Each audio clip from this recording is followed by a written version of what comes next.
Yes, I have sunglasses on. I don't remember if it was last week or the week before, but I talked about the comment about something was wrong with my eye. This guy commented about, "Oh, I like your drumming, but something's wrong with your eye. You need to get an MRI or a CAT scan." And it's just that I had cataract surgery a few years ago on this eye, and so the lens implant that is in my eye makes it look like sometimes when the light is reflecting off my eye, makes it look like a camera lens, and it freaks people out when they. It's interesting because I could be talking and suddenly they just kind of, you see their head make a quick little jerk, and that's why, because it's like looking into a camera lens. So we jokingly refer to it as my camera eye or my mechanical eye. So no, I'm not gonna wear these the whole time. Good grief! Whoa, Kiss. Let's talk about Kiss. As as many of you are aware, they supposedly played their last show the other night at Madison Square Garden in New York City. And you look and see comments that people are making about Kiss. Some are celebrating the band and its history and all that they have accomplished. And of course, accompanying those comments are people who are skeptical, like, yeah, you've been saying this is the last tour and the last show, and you've been doing that for 10 years or longer. Um, Making comments like, how much money does Gene Simmons actually need? um, there was a video I saw on TikTok that showed Gene Simmons being emotional at the end of the show, and he's you know obviously teared up, and some of the comments made me laugh because, why is Gene crying? And then somebody said he found out somebody got into the concert for free. I I really did burst out laughing when I read that comment. But all of that stuff aside, this is a huge legacy of a band that's been around, what, uh, 50 years or longer? Yeah, didn't they start like in the early 70s? Somewhere in there. I don't know I don't know the exact details of, or the timeline of that. But a lot of, I'm 50, and a lot of people my age or close to that, when we saw Kiss as kids, that was that was something you didn't see, and so there was an attraction to that, and that launched a whole, you know, thousands upon thousands or maybe more of people who picked up an instrument as a result of them. It's similar to when the Beatles were on the Ed Sullivan Show, and that was another big wave of people who picked up instruments as a result of the Beatles being on the Ed Sullivan Show, and they see these guys. The Beatles are wearing, you look back, they're wearing suits, and they have their haircuts, and at that time that was outrageous. People talking about how crazy their hair was and how they were dressed, and just this big thing for the youth across the world seeing the Beatles. So I think that was true with Kiss as well, that the impact they had was just incredible. They're dressed in costumes that are, some were labeled as being controversial because they all had a character, right? Uh, Peter Criss being the Catman, and Ace Frehley being somebody from outer space, and Paul Stanley the Star Child, and then the Demon. There's the Demon with his long tongue, and these huge stage shows with fire and bombs and things like that. Nobody was doing that, not that I'm aware of, but so this makes me want to watch Drummergy. Yeah. So this legacy of Kiss, and people start saying, well, all these other bands have said they were finished before, and then they get back together. One of those in recent history is Motley Crue. they did this big thing where they signed a contract to never tour again, and that quickly went out the window. And I probably live on that side of the fence a little bit too. That when you say you're done, then just be done, and especially to the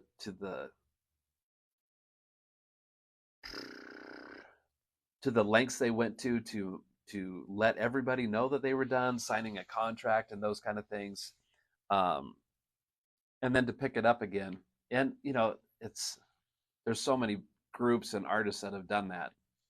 It's like the public at large doesn't really probably take those so seriously anymore.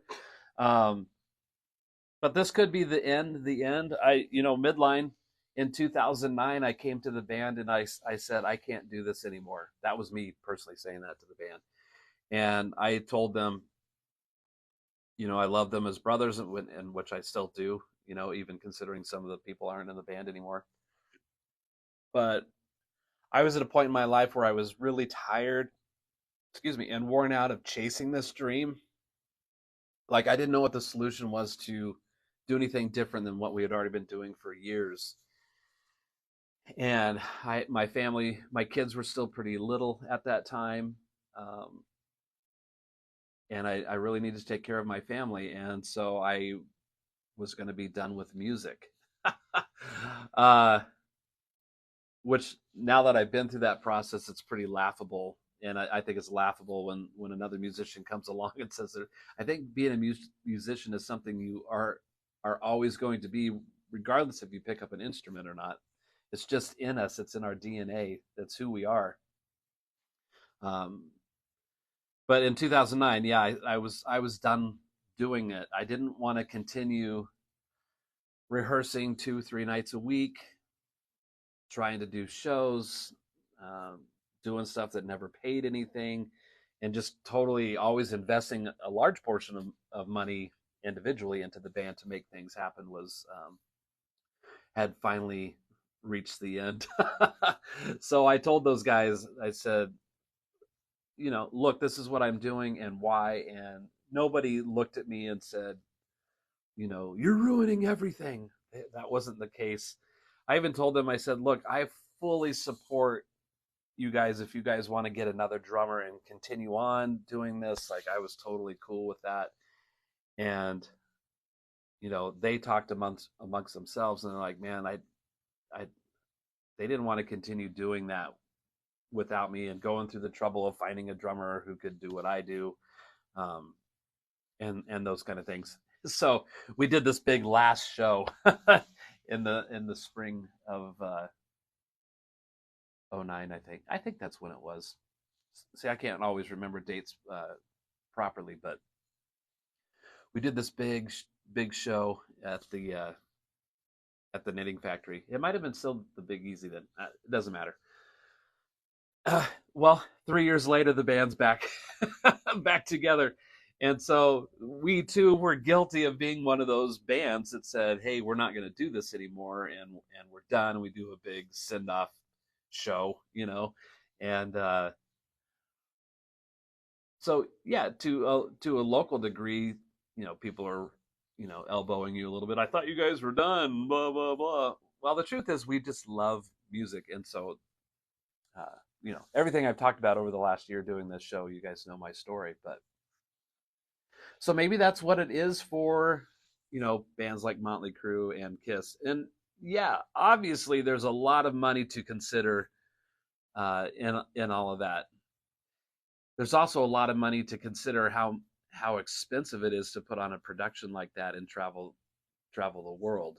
Just think about going and filling up your car. You're getting 20 or 30 gallons at $4 a gallon, or 3.5. I mean, California is what, $6-7 a gallon. That's not a world I'm accustomed to. So you got those kind of expenses. Imagine filling up 50 semi trucks full of diesel that, I don't know, what are those tanks, like 90 gallons or something? Maybe there's two. I'm just taking a guess, but filling up 50 of those, plus the buses, plus cars, plus having, like Taylor Swift having, like, I think she has like over 300 people, like 350 people that are making those shows happen.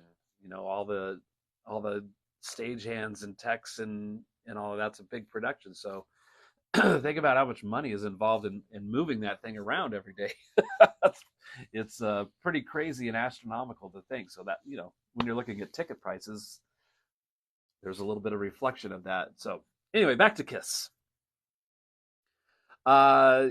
Just the impact they had on us as kids. And I remember being pretty little. I don't know what age, but I think I saw a PBS episode where they were talking about KISS, and I didn't know who KISS was. Excuse me. But they did this show on all the lights and all the pyro and the staging and stuff, and of course they showed the band. And I just remember that as a little kid thinking these Halloween characters look so cool, and seeing them in these big huge boots that made them super tall and things like that. And so I watched that, and then I grabbed my mom's black boots, that they had they're probably like close to knee-high boots with the heel on them. And I remember putting those on and zipping them up and walking around like I was Gene Simmons. I didn't know who Gene Simmons was. I just saw this character and I thought it was cool. So I immediately wanted to imitate that. And so I think that's the influence that KISS had on us as kids was huge and undeniable. I was a late bloomer, I would say, when it comes to music. I was slow on the uptake to bands like Led Zeppelin. So when I first started like really listening to music, I was really into what would be referred to as the hair bands, like Poison and Warrant and bands like that, where I had other friends that were more into Ozzy and Iron Maiden and Metallica and bands like that, and then other friends who were really into Van Halen and things. So we had, amongst me and my friends, we had like this pretty wide palette of rock bands that we were all into. And and then I had the friends that were really into KISS, and they had all the KISS posters on the walls and all the collectible dolls. And so that, when it comes to like merchandising, it doesn't matter what it is. Like these reading glasses, for example, they would have, they're not on there, but you could buy glasses that say KISS on the glasses right there. KISS coffee mugs, KISS drum pads, KISS drumsticks, KISS phone protectors, whatever you can touch. Imagine having a KISS logo on that. So from a merchandising standpoint, it was very genius. You can get a KISS coffin, for crying out loud. That I guess doubles as an ice cooler until you kick the bucket. Then you could be buried in the thing. All those kind of things. So there was KISS stuff everywhere. And so I remember, I don't remember if I was a senior in high school but close to that, KISS came through town on the Hot in the Shade tour, and it was awesome. They weren't doing the makeup. Eric Carr was the drummer. I think it was Slaughter and Winger were the opening bands. So I was really into those two bands for sure. And just this huge party going on and just enjoying the music. And it was really, really fun and a great experience. And then I know people that, they followed the band. So they maybe saw the Salt Lake show and then the Boise show and then the Seattle show and then or Spokane and Portland. Like they traveled to, 5, 7, 8 shows watching KISS. My buddy that I mentioned in Spokane, a huge KISS fan, Ryan, he was just in New York to see the last 2 KISS shows. And that guy's traveled all over seeing KISS and seeing Ace Frehley and seeing Peter Criss, all the guys who did solo stuff. He would be on the road, traveling to see him, like die-hard KISS fan, which is awesome. So that was my first exposure to KISS, was the PBS special. And then, of course, friends that listened to KISS growing up. And I think I had the Hot in the Shade album. Can't remember. I'd have to go back and look through my CDs and my tapes and things. But then I also remember being a young kid, and my cousins would be at my grandparents' house listening to the latest Kiss record on cassette, and they had one of those little, the old desktop cassette players that you could play and record on. I remember seeing my cousins just huddled up on the couch listening to that Kiss album over and over and over and over again. And so that was my first like time like really hearing the band.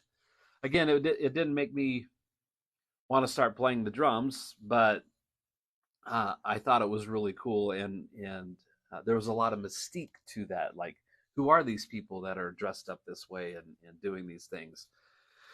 You're looking through the excuse me, the album artwork, and just this huge, larger than life thing. And so tying that back to today's music, the way that we listen and consume music is so different. In some ways, it's better from a portability point of view, like how easily accessible things are and to deal with. But I think today we're really missing out on the experience of having a physical thing in your hand and putting it on a record player or your cassette or your CD or whatever, and then listening, like dedicating time to just immersing yourself in that music and listening and listening and listening over and over without the distractions of looking at your cell phone or a TV going or whatever. You had people invested in their stereos in their rooms or a home stereo or whatever, and now we listen to music on these little speakers in our ears all the time in our own little cocoon of stuff, and with all the distractions. Like I've even mentioned before, like for me to sit and listen to one song all the way through without distraction, I have to go put myself in an area where I'm not going to be interrupted. And of course, that's way different than what it used to be for me, and for many people too.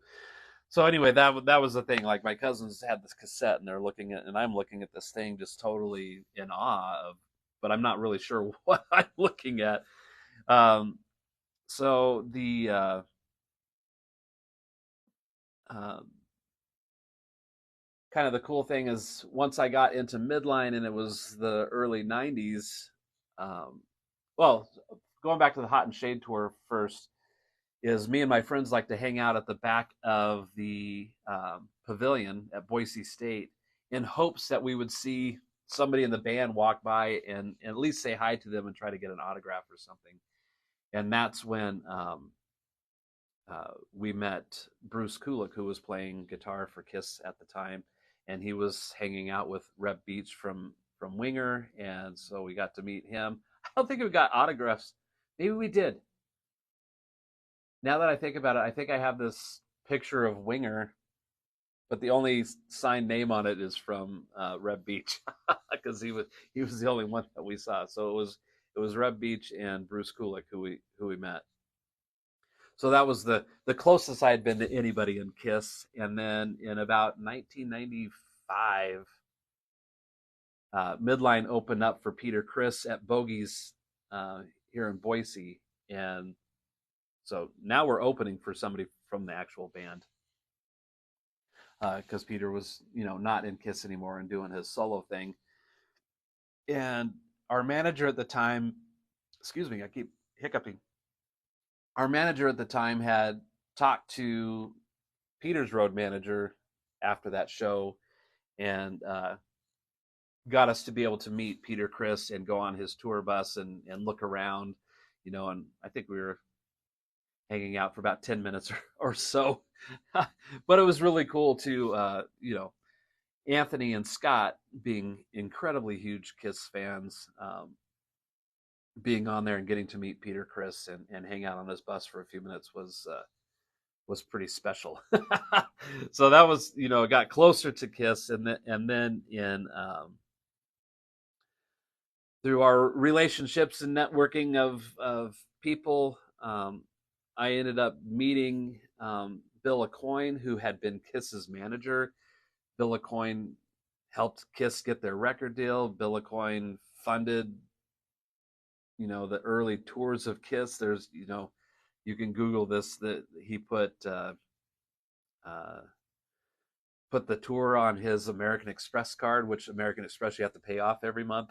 He couldn't do that, so there was a lot of stuff financially involved. But there was a way that Bill Aucoin helped make Kiss famous, and managed them and got them all started with the Casablanca record label and all of those things. So um, through another band that I had worked with, they had met Bill Aucoin and started having a friendship with him, which led to me staying in touch with him, which led to him working with Midline for a couple of years, and all of those things. So we learned an incredible amount of information from Bill, just that helped further Midline along, especially as far as like our stage presence and those things went.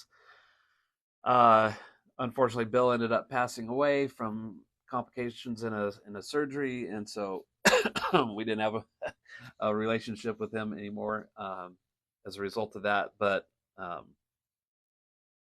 so we got exposed to a lot of stories about Kiss through working with Bill Aucoin, their manager. And then I became friends with Matt Starr, who had been the drummer for Ace Frehley for quite some time, up until recently. I think he's not doing that anymore. I'm not sure what he's working on, but something's coming. I know it. But becoming friends with him, and so that was another connection to Kiss. So it's the supposed last show ever, but there was these rumors also that started up immediately. I think because I saw a post by Eddie Trunk about some kind of virtual Kiss show that's going to happen. I guess the band ABBA does this. So I don't know what that means if you go and watch a video of the band. I don't know. I guess we'll find out if that's coming or not.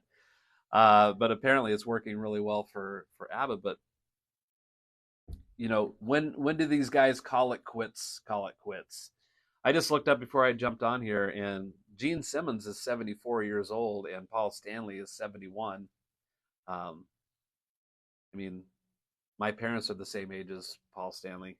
Maybe they're a year old. No, I think my parents are 72. Yeah, my parents are 72. So when I look at my parents, who are in pretty good shape, then I picture them putting on heavy costumes and high-rise boots and makeup, and then parading around on a stage with fire and loud volume and all of that. It's pretty interesting to think about. you know so just for them, the physicality of just doing that alone has got to be quite the undertaking at being in your early 70s. And I'm sure they have to have some kind of regimen to keep them in shape, but your voices are going to be harder to maintain. And then there's all the accusations of backing tracks and things of that nature. It's like, I'm not in the circle, so I can't speak intelligently about what they actually do and why. But that's all the stuff that gets thrown around pretty loosely in the world of the internet.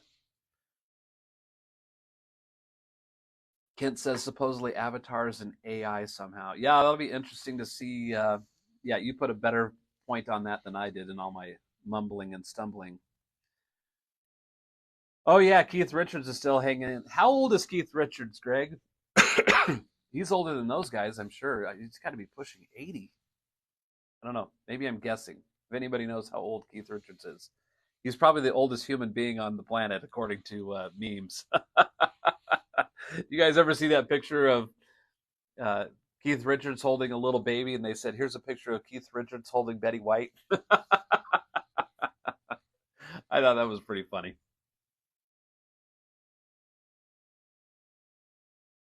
So going back to is it really the end, which makes me think of the end of the Spinal Tap movie. Now I know, unless you're a musician, and even that might even be a stretch, is if people have actually watched the movie Spinal Tap. the fictitious European metal band Spinal Tap. Uh, at the end, Greg says he's 79.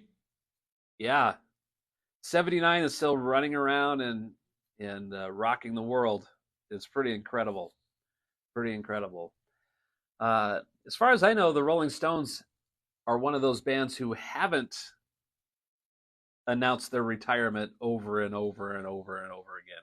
I might be wrong, but I can't think of any examples of them doing so. Not like Kiss or Motley Crue making those claims. But what was I saying? Blah blah blah. Oh, Spinal Tap. At the end of the Spinal Tap movie, if you've watched it, the movie starts talking about their quick rise to fame, and then how quickly their career is starting to dwindle because they're it's a great movie if you haven't seen it, especially if you're a musician. It almost hits too close to home for most of us because so many things that they talk about and experience in that movie are pretty close to real life. Having a big peak of success and then trying to hold on to that, and then it's dwindling and dwindling and dwindling, and then there's tension within the band, and then a girlfriend comes along and even causes more tension to where the girlfriend's getting pretty involved and sticking her nose in the business, and you have things breaking up, and then they come back together, and then they decide to just rock for the sake of rocking. Good morning, sir, to you too, Kirby. So at the end of Spinal Tap, they're talking about the band's over and what jobs you're going to have now that you're not a musician anymore. But they were talking and they said, what is the end, and what's behind what's stopping it, and then what's behind what's stopping the stopping. Like they're just trying to think backwards, like what was the cause of everything that's leading up to this end, and what's behind that, and then what's the next thing that they're going to do, and then when is that going to come to the end, and what's behind stopping that. If you'd have to see the movie to fully get the context of that, but to me it left the door open for Spinal Tap to come back together and do more, even though they were done. And so that's I thought of that, talking about Kiss and the amount of times they've said final tour. And did Tina Turner even do that too, where she was supposedly done and then came back for a little while? There's been countless bands, I think, making those claims. So anybody else have any thoughts on Kiss? When we were hanging out with Bill Coyne all the time, we were just hearing all these incredible stories about the guys in the band and the situations they had been in and places they had toured all over the world, and hearing more about how each person's personality was in the band and those kind of things. One thing that Bill Coyne had told us about Eric Carr is Eric Carr wasn't so much into keeping his mystique going. He was a fan of the band to begin with, and then he was a fan of the fans. And Bill said that a lot of times Eric Carr would be the first band member to enter the arena, and he would just hang out with the crew and be present, pretty readily available throughout the day. And he was the guy that didn't mind going outside and seeing everybody waiting in line and meeting them and shaking hands and those kind of things. I didn't get to experience that with Eric Carr. It was with Bruce Kulick was doing that when we saw Kiss. But I thought that was really cool to hear stories of musicians who can step outside of that little bubble, I guess you could say, of people waiting on you hand and foot and taking care of your every need, where it sounded like Eric Carr was a more hands-on band member and just being involved and friends with everybody. So that story really stuck with me, and I think me and the other guys in Midline are kind of that way too. we're social people, so we don't mind hanging out, and not that we're some famous band, but uh, we just like people, so we like talking to people, and there's people that do like what we do, and we appreciate that, and um, that's why the band continues to go, because we love it so much, and we have enough of a fan base that keeps showing up when we do, and that's cool. And then we hope to maybe gather some new people that like the band through this new process. Like I said, 2024 I think is going to be a really good year for the band, especially considering all the things that we've um, talked about and wanting to do. And it's interesting because now I think the band is being way more on purpose with what we're doing than ever before. Like really making really smart decisions and thinking things through better. uh, so there's that. Let's see, Kent. I want to read what you. So here's my glasses. I always thought it was odd that so many people called Kiss a tribute band because Ace and Peter were replaced. Yeah, that's just the public being mean. I wish I could see the rest of this comment. Let's see. Um, well, yeah, to just like piggyback off of that, Kent, is with Midline, Anthony's the only original member in the band. Uh, People think that I am because I've been there for so long in Midline drumming, because John Conley was the original drummer, and so he was in from 1990 to 93, 4. And then I started drumming. I was in the band for 2 years, and then I was out of the band for 2 years, and then I was back. So that's 4, 5, 6. I've been in the band like 27 years. So I've been there with through most everything uh, with the band. But yeah, no, it's like uh, the public doesn't understand what's going on the inside circle of any band, really. So talking about like reasons why Ace and Peter would be out of the band, and as we know, there was a moment where Ace and Peter were back in the band for a while, and they toured and did all of that stuff. I think I think Mary and I saw that tour in Salt Lake. I'm pretty sure that I don't now. I'm not 100% sure, but I'm pretty confident that Peter and Ace were playing on that tour. And everybody has their personality and their vices and things that will get in the way of the business of performing and touring and those whatever. I could just be guessing, but that led to Peter and Ace not being in the band again. uh but I think when Peter left and Eric Carr came in, I think the public welcomed Eric, and of course he was a different character too, right? He was the fox, where Peter was the cat man. So you had a new personality. I think with Tommy and Eric Singer, uh, trying to come up with different characters for them for the makeup, it just seemed like to me too it made more sense for them just to be the Catman and the Spaceman, because those are characters, not necessarily the person. um, which I was happy to accept that way of thinking. Greg says, my social anxiety grew over the years, so I stay in the green room.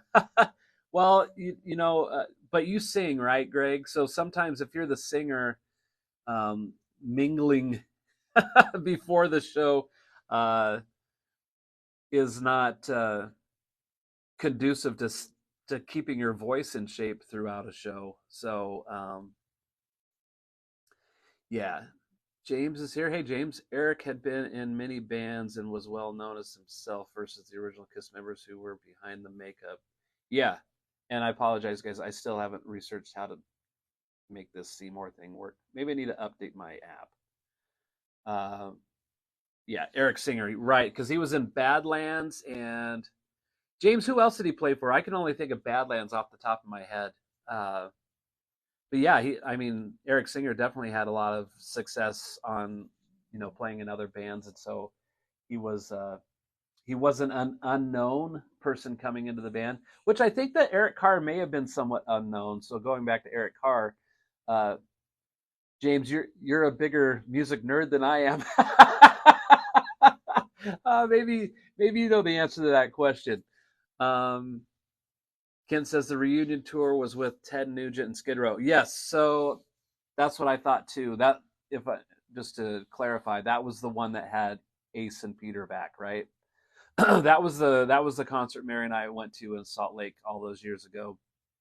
Um, yeah, Skid Row and Ted Nugent. Which is interesting about the Skid Row thing is I don't know if it was that tour specifically or maybe the one before, but supposedly that's the whole reason why, or at least the number one reason that a lot of people point to that why Sebastian Bach was no longer in Skid Row, because there was a rift in the band over whether they should go on tour with Kiss as an opening act, and either Sebastian or the other guys in the band thought that they were too big of a name to be the opening band for Kiss. And so I I think that's the biggest thing that's presented to the public as to why Sebastian Bach wasn't in Skid Row anymore. I think there's probably more at play than that, but yeah, that's and Midline's open up for Skid Row 4 or 5 times. Can't remember. Quite a few times.